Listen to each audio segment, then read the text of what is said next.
안녕하세요. 배신의 장미입니다. 오늘의 사연은 쓰레기 같은 친가 식구들이 오로지 돈이 필요할 때만 사연자분의 아버지에게 연락을 해왔다는데요. 할머니가 돌아가시는 그날까지 거지같이 굴기에 제대로 한 방 먹이고 모두와 절연했다는 사연. 지금 시작합니다.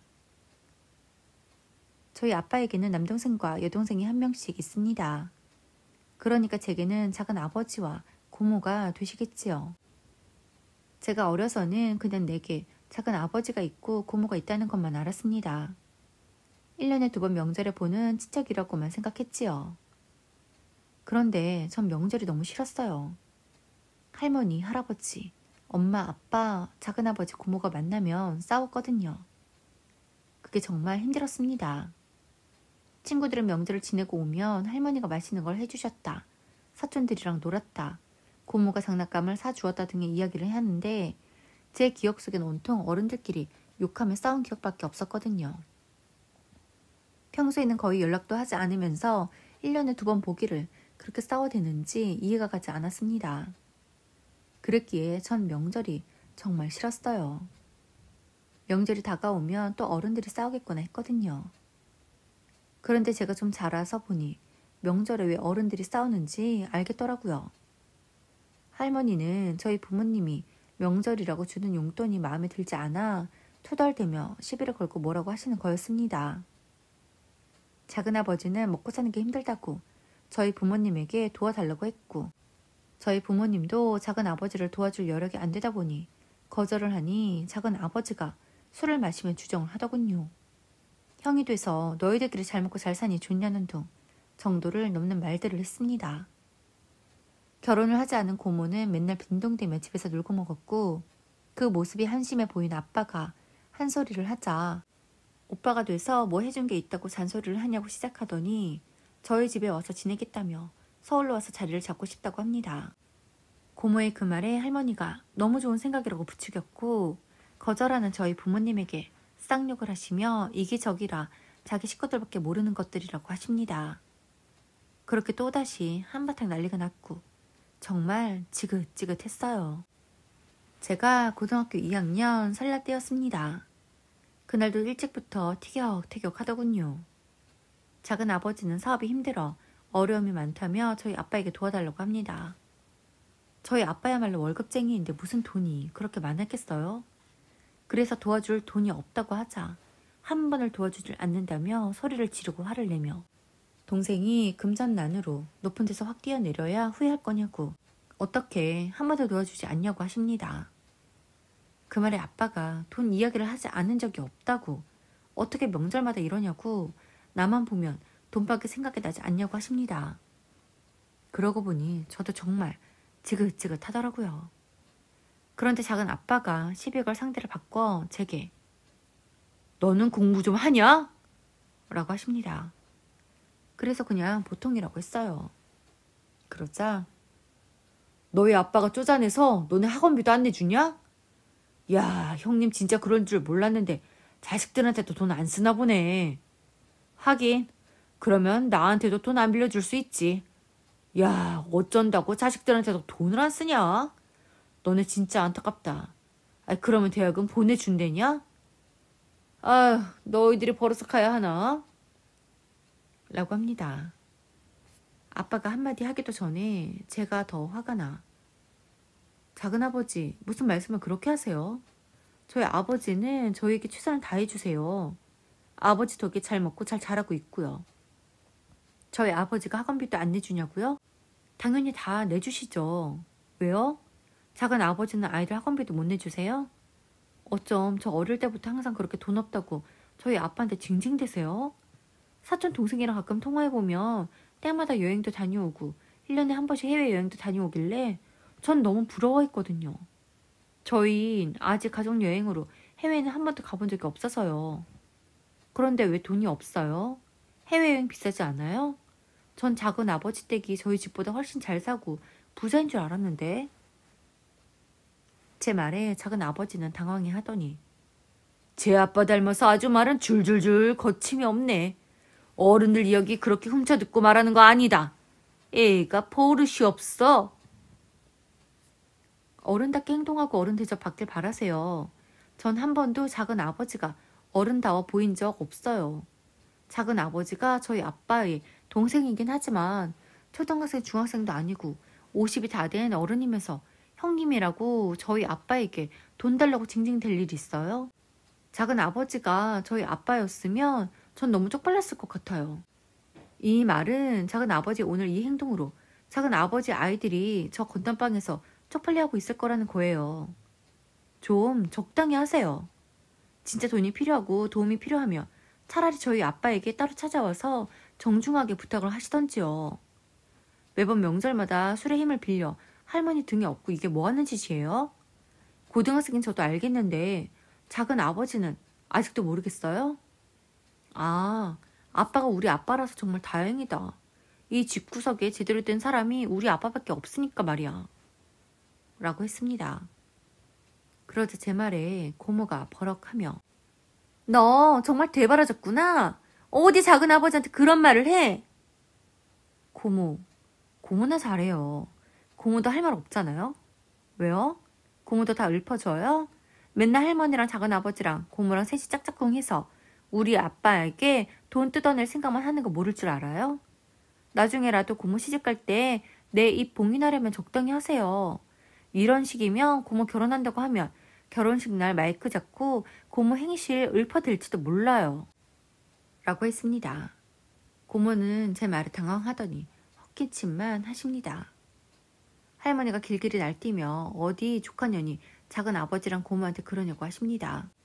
그 모습에 아빠가 그만 가자고 더는 여기 못 있겠다고 하며 저희 가족을 데리고 일어나십니다. 그러면서 애가 틀린 말 한 거 뭐 있어? 명절이라고 매번 오지만 정말 오기 싫어. 애들 보기도 미안했는데 겉봐 다 알고 있잖아. 우리 애들만 알겠어? 너희 애들도 다 알고 있는 거야. 진짜 우리 서로 피해는 주지 말고 각자 알아서 살자. 맨날 온 식구들이 나만 보면 돈 달라고 하고 못 잡아먹어서 난리이니 다음 명절부터는 오지 않을 거야. 마음 맞는 사람들끼리 차례를 지내든 제사를 지내든 해. 라고 하고는 집으로 돌아왔습니다. 집으로 돌아가는 길에 한편으론 내가 조금 도가 지나쳤나 싶은 생각도 들었어요. 집으로 가며 한마디도 없는 아빠의 마음이 다쳤나 싶어 어떻게 해야 하나 싶더라고요. 그날 늦은 밤 집에 도착해 각자 방으로 갔고 잠에 막 들려던 참에 아빠가 제 방으로 노크를 하고 들어오셔서는 제가 그간 그런 생각을 갖고 있는 줄 몰랐다고 매번 즐겁지 않은 명절을 만들어줘서 미안했다고 오늘이 그런 명절로는 마지막일 테니 너무 속상해만 말라고 우리끼리의 명절을 맞는 첫 걸음이라고 생각하자고 하십니다. 이후 저희는 정말 친가에 가지 않았어요. 차례상이야 어머니가 지내실 테니 저희는 그냥 가족끼리 밥 한 끼 먹자고 했습니다.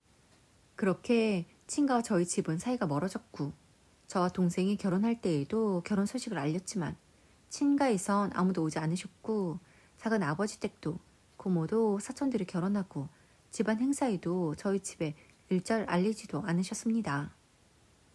할머니도 저희 가족이 전화도 받지 않으셨어요. 아버지는 많이 속상해 하셨습니다. 아무리 그래도 제 식구인데 아버지의 마음이 좋을 리 없었지요. 그런데 제가 고2였던 18살 때로부터 20여 년이 지난 얼마 전 작은 아버지로부터 전화가 왔다고 합니다. 작은 아버지는 그간 전화번호도 바뀌어 있었더군요. 엄마에게 들은 바에 의하면 아버지는 작은 아버지와의 통화를 끊고 깊은 생각에 빠진 듯 했습니다. 그리고 연신 담배를 피우며 한숨을 쉬시더라고 합니다. 친가 식구들에게 전화가 오면 좋은 소식인 적이 없었기에 이번에 또 무슨 일인가 싶어 엄마는 걱정부터 앞서시더래요. 그래서 차마 먼저 묻지를 못하겠더랍니다. 한참을 생각을 하시던 아버지가 엄마에게 할머니가 치매라는 소식을 전했다고 합니다. 저희 아버지가 가도 문도 안 열어주고 전화도 받지 않던 할머니였기에 아버지는 할머니를 직접 본 지가 할아버지 돌아가신 이후 5년 정도 되었었지요. 그렇기에 할머니의 치매를 알 수 없었다고 합니다.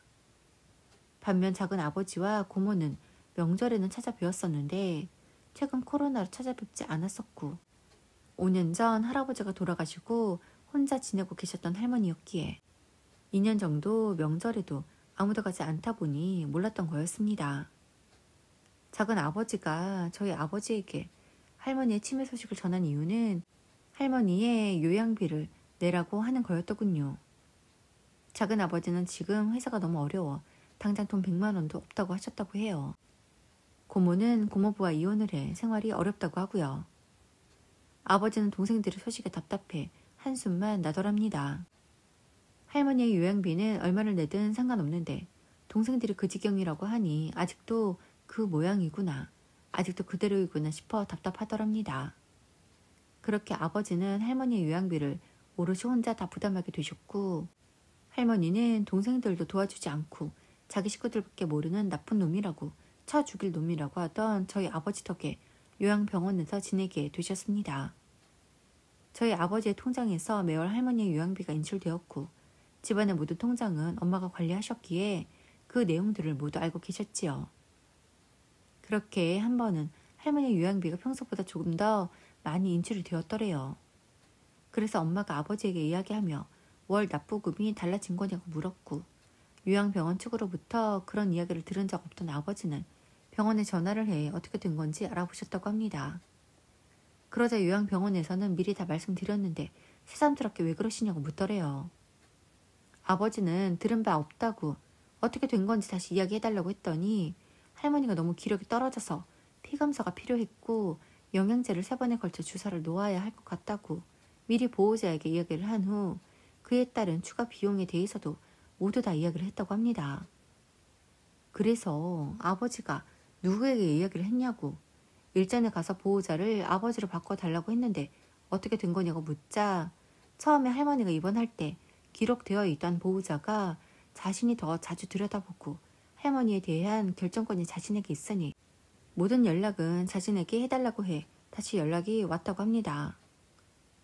작은 아버지였어요. 할머니에 대한 모든 비용은 아버지가 내고 있는데 할머니의 보호자로서의 역할은 작은 아버지가 하겠다는 거였습니다. 그러면 저희 아버지는 돈만 내면 되는 사람인가요? 할머니의 요양비를 모두 나누어 내면 모를까? 아빠가 혼자 오롯이 내고 있는데 상의도 없이 추가 비용을 결정하고, 물론 상의를 하건 말건 꼭 필요한 거면 돈이 얼마가 들어도 해야지요. 하지만 이후에 따로 이야기를 하지도 않았으니 아버지 입장에선 또 가족들에게, 동생들에게 돈으로 이용만 당한다는 생각이 드셨던 거였습니다. 이후 할머니는 요양원에 계신 지 6개월 만에 폐렴으로 돌아가시게 되었습니다. 할머니의 장례식 때 보지 않아도 그려지지 않나요? 작은아버지와 고모는 저희 아버지를 보자마자 이제 와서 아들 노릇하려고 나타났냐며 쌩 난리를 치더군요. 저희 아버지도 밉든 곱든 어머니를 여의어 마음이 힘든데 어떻게 같은 형제가 되어 그런 말을 할 수가 있을까요? 아버지는 그런 말은 나중에 하자고 장례 기간에는 어머님을 생각하며 잘 보내드리자고 했습니다. 하지만 작은 아버지는 이때다 싶었는지 지금까지 장남 노릇을 했냐며 난리더군요. 엄마도 화가 난 듯 한마디를 하려고 했지만 아버지는 엄마의 손을 꼭 잡으며 장례를 치르는 기간만 좀 참자고 하십니다. 저도 너무 화가 났어요. 대체 저 인간들이 미치지 않고서야 저럴 수 있을까요? 작은 아버지의 말씀대로 저희 아버지가 할머니를 자주 찾아뵙지 않은 건 질타받을 수 있다고 생각합니다. 하지만 가도 문도 열어주지 않고 전화도 받지 않는데 저희 아버지라고 어떤 방법을 더 써야 했던 것일까요?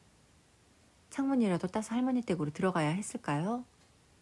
할머니의 장례 기간 내내 작은 아버지와 고모는 할머니가 불쌍하다며 저희 아버지를 불효자라고, 큰며느리가 잘못 들어와 큰아들이 절이 된 거라는 말들을 했습니다. 3일이 지나고 할머니를 묘원에 모셨습니다.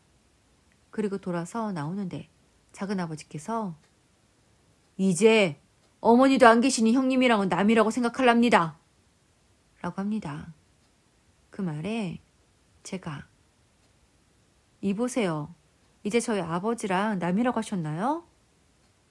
뭐? 이보세요? 하, 정말 싸가지 없네. 너는 작은아버지한테 이보세요가 뭐냐? 라고 하십니다. 그래서 저희 아버지랑 남인데 왜 저한테 작은아버지이죠? 사업하신답시고 할머니 할아버지 앞으로 된 땅 다 팔아서 헤쳐먹더니 나중엔 할아버지 돌아가시고 나서 할머니 혼자 그 집에 계시면 할아버지 생각나서 힘드실 거라며 두 분 사시던 집도 팔아서 헤쳐먹고 할머니 10평짜리 월세 얻어준 거라면서요? 와, 진짜 자식 새끼 키워놨더니 완전 도둑놈을 키우셨네. 그런데도 할머니는 작은 아들이 최고라고 했죠? 그런데 왜 할머니 치매 걸렸을 때 요양병원 모셔놓고 우리 아빠한테 전화했으려나? 그렇게 다 헤쳐먹어놓고 할머니 요양비 낼 돈도 없었나? 어쩜 돌아가시는 그날까지 그 소중한 엄마를 위해 1원도 안 쓸 수가 있지? 결국엔 우리 아버지가 할머니 돌아가시는 날까지 그 뒤치다거리 다 했는데 어떻게 우리 아버지한테 그렇게 개소리를 짓거릴 수가 있어요? 아버지가 참으라고 장례 중이라고 해서 참기는 했는데 진짜 가관이던데요? 요양원비 1원도 안 보탰죠. 어떻게 그럴 수가 있지? 사랑하는 엄마인데 돈도 엄청 해줬는데 엄마한테 쓸 돈 없지? 우리 아버지가 요양비 다 대고 돌아가시는 묘한 장제까지 다 마련했는데 고맙지 않아요?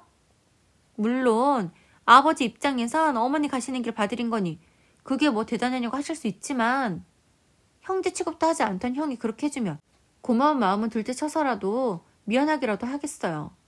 그런데 뭐요? 형이 남이라고요? 진짜 막 가자는 거네. 이보세요 아저씨. 이제부터 남인 건 남인 거고 이렇게 되었으니 요양원비랑 장례비 토탈 계산해서 n분의 1을 할 테니 지금 이 자리에서 이체해요. 라고 하고 요양병원에 전화를 해서 그간 할머니 앞으로 낸 비용 일체를 물어보았습니다. 그리고 그 자리에서 장례 비용 포함해서 계산해서 알려줬어요. 제가 삿대질을 하며 쌍심지를 켜대기에 명품 허리띠 살 돈으로 나 같으면 할머니 요양비 냈겠네. 조카 앞에서 쪽팔리면 지금 돈 보내시라고요. 더 쪽당하기 전에. 라고 했습니다. 계속해서 제가 몰아치자 마지못해 비용을 보내었습니다. 그리고 그 자리에 있던 고모도 제가 막 쏴대며 지랄을 하자 주면 될 거 아니냐며 돈을 보내더군요. 그리고 다시 저희 아버지에게 그 어떤 연락도 하지 말라고 했습니다. 언제는 형 큰오빠 대접했냐고. 세상에 이제 두 남매밖에 없다 생각하고 둘이 의지하고 살라고 했습니다. 할머니가 돌아가시고 난 뒤 아버지는 한동안 마음이 복잡하신 듯 했습니다. 하지만 5개월 정도 지나니 이제는 좀 괜찮아 보이시더라고요. 지난 주말 아버지는 명절을 앞두고 혼자 할머니 묘원에 다녀오셨습니다. 명절이라도 차례를 지내지 않으니 그렇게라도 다녀오고 싶으셨나 봅니다. 아버지의 마음이 어떨지 솔직히 저는 다 알 수 없습니다. 그런 상황을 경험하고도 할머니 묘원에 다녀오시는 것도 이해가 가지 않지만 그건 어디까지나 아버지만 알 수 있는 것이고 제게 믿기만 한 할머니이지만 아빠는 미운 기억은 있고 돌아가신 할머니에 대한 좋은 기억만 떠올리고 싶은지도 모르겠다는 생각이 듭니다. 요즘 아빠가 많이 외로워 보입니다. 아빠의 남은 세월이 외롭지 않도록 가족들로 가득가득 찰 수 있도록 우리가 아빠에게 많은 힘이 되어 드리려고 합니다. 오늘도 함께 해주셔서 감사합니다. 지금까지 배신의 장미였습니다.